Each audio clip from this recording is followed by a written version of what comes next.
ஹரே கிருஷ்ணா கிருஷ்ணா கிருஷ்ணா ஹரே ஹரே, ஹரே ராமா ராம ராம ஹரே ஹரே. குட்டி கதைகள் 461. இங்கு விப்ர நாராயணரின் கதை காண்போம்.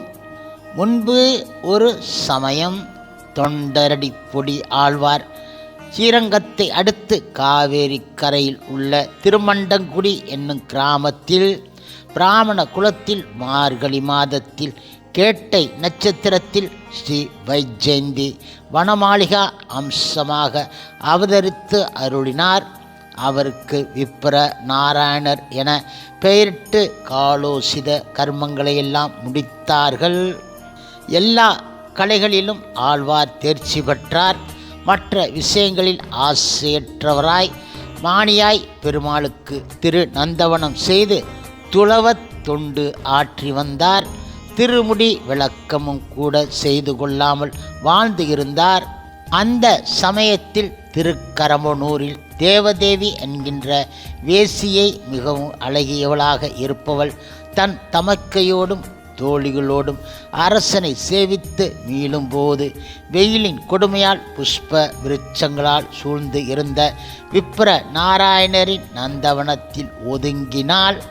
ஒதுங்கியவள் வனத்தை சுற்றி பார்க்கும்போது விப்ர நாராயணரை கண்டால் அவர் இவர்களை ஏறிட்டும் பாராமல் தமது காரியமான பாத்தி அமைத்தல் கலை களைதல் முதலான காரியங்களிலே முளைந்து இருந்தார். அது கண்ட அந்த தேவதேவி இவரை மயக்க முடியாதென்ற தன் தமக்கையிடம் மயக்குகிறேன் என்று சபதமிட்டு தன் ஆபரணங்களையெல்லாம் களைந்து ஒரு ஏழை பெண் போல் நின்று அவர்களையெல்லாம் அனுப்பிவிட்டு ஒரு சாத்விகை போல ஆழ்வாரிடம் வந்து அடிபணிந்து தான் ஒரு வார ஸ்திரீ என்றும் அதன் பாவத்தை நினைத்து மீளுவதற்காக எல்லோரையும் துறந்து வந்ததாகவும் ஆழ்வார் திருவடிகளை அடைந்து உய்ய அங்கு வந்ததாகவும் கூறினாள். ஆழ்வாரும் இறங்கி அருள அவளும் நந்தவன கைங்கரியங்களை செய்து கொண்டு சில நாட்கள் கழித்தாள். இப்படியாக இருக்கும் சமயம் ஒரு நாள் மழை பெய்தது. முழுமுதற் கடவுள் மற்றும் பரம புருஷ பகவான் ஸ்ரீ கிருஷ்ணரின் தூய பக்தரான ஆழ்வார் குடிசையில் இருந்தார். தேவதேவி மலையில் நனைந்து அந்த குடிசையின் வாசலில் நின்றாள். அது கண்ட ஆழ்வார் அவளை உள்ளே வா என தம் உத்திரியத்தை கொடுத்து ஆடை மாற்றிக்கொள்ள செய்தார். அவளும் அப்படியே செய்து ஆழ்வார் காலை பிடித்துவிட்டு ஆழ்வாரை தன் வசப்படுத்தி கொண்டாள். சில நாட்களில் ஆழ்வார் அவள் இன்றி வாழ முடியாத நிலையை அடைந்துவிட்டார். ஆழ்வாரும் தம்முடைய எல்லாவற்றையும் மறந்து அவளையே எல்லாமாக நினைத்து அவள் வாசலே கதியாக கிடந்தார். செல்வ மலிந்தபின் வெளியே தள்ளப்பட்டார். அந்த நிலையிலும் அவள் வாசலிலேயே படியாக கிடந்தார். இந்த நிலையை உணர்ந்த தாயான பிராட்டி பெருமாளிடம் இவரை இன்னும் லீலைக்கு விஷயமாக்காதே என்று கூற பெருமாளும் தம் திருவாராதன பாத்திரத்தில் விலை உயர்ந்ததான நடுப்பாத்திரத்தை எடுத்துக்கொண்டு தேவதேவியின் வீட்டை அடைந்தார். கதவை திறக்கச் செய்து தாம் அழகிய மணவாளன் எனவும் அந்த தங்க பாத்திரத்தை தேவதேவியிடம் கொடுக்கச் சொல்லி விப்ர நாராயணர் அனுப்பினார் எனவும் கூறி அந்த தங்க பாத்திரத்தை அவளிடம் கொடுக்க அவளும் அதை வாங்கி தலையணின் கீழ் வைத்து அவரை வரச் சொல்லுங்கள் என்றாள். அழகிய மணவாள பெருமாளும் அவள் கூறியதை ஆழ்வாரிடம் சொல்லி தம்மிடம் சார்ந்தார். இப்பொழுது அடுத்த நாள் விடிந்ததும் திருவாராதனை பாத்திரம் காணாமல் அர்ச்சகர்கள் அதிகாரியிடம் தெரிவிக்க அரசன் அறிந்து கோவில் உள்ளாரை தண்டிக்க புக அப்போது தேவதேவியின் வேலைக்காரி அந்த பாத்திரம் தன் எஜமானியின் வீட்டில் இருப்பதை உணர்த்தவே சோதிக்கும்படி அதிகாரிகளை அனுப்பினான்.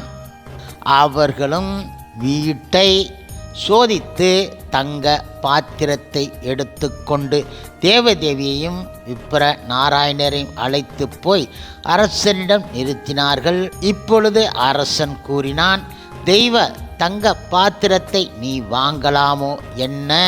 தேவதேவி, ஐயா, நான் அறியேன். அழகிய மணவாளன் மூலம் விப்ரநாராயணர் கொடுத்தனுப்பினார் என்றால் அதற்கு விப்ர நாராயணர் கூறினார், எனக்கு ஏதும் தெரியாது என்றார்.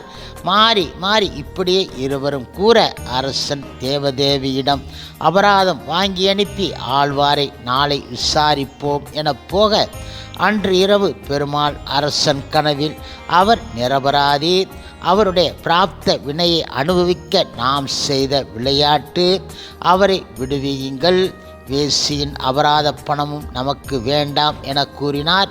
அரசனும் மறுநாள் ஆழ்வாரின் அடிவணங்கி விடுவித்து விட்டான். பிறகு ஆழ்வார் இந்திரிய விஷயங்களை காரி உமிழ்ந்து தாம் செய்த பாவத்துக்கு பிராயச்சித்தமாக பாகவதரின் ஸ்ரீபாத தீர்த்தத்தை ஏற்று வந்தார். கிராம குளங்களால் வரும் பேர் அல்லலை தருமென்று நிலைநின்ற பெயரான தொண்டரடி பொடி என்ற சிறப்பான திருப்பெயரை ஏற்று முன்போலவே மாலை கைங்கரியம் செய்து கொண்டு திருமாலை திருப்பள்ளி எழுச்சி என்னும் 2 பிரபந்தங்களை அருளி உலகை உய்வித்தார். ஹரே கிருஷ்ணா ஹரே கிருஷ்ணா கிருஷ்ணா கிருஷ்ணா ஹரே ஹரே, ஹரே ராமா ஹரே ராமா ராமா ராமா ஹரே ஹரே. ஸ்ரீல பிரபுபாதரின் சேவையில் இஸ்கான் பக்தர்கள்.